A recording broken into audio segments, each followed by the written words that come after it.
something that's going to have many of us talking because, of course, we eat these sorts of things. Is this going to impact our milk, our burgers, our eggs?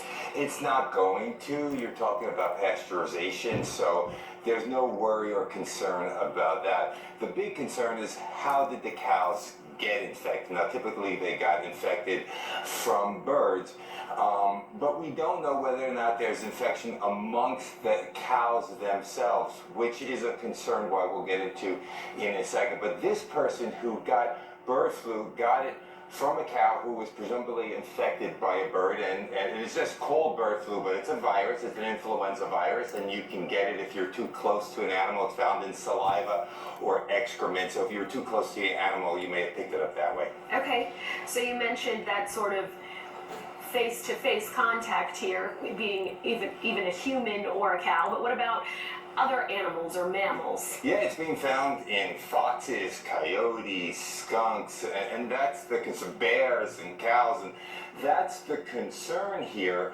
because if mammals are getting it, the question is, are they all getting it from infected chickens, or are they giving it to themselves? Now, as far as human-to-human transmission, it's incredibly rare and difficult for a human being to give avian influenza to another human, which is great. But virologists are always thinking a few mutations ahead of the game, and if it's found from mammals to mammals, the worry or concern for people would be like, okay, well, can this be a few mutations away from its changing up? From 2000, 2001, this has not changed very much. So the good news is it hasn't, and it doesn't seem to like to infect humans in terms of human-to-human transmission.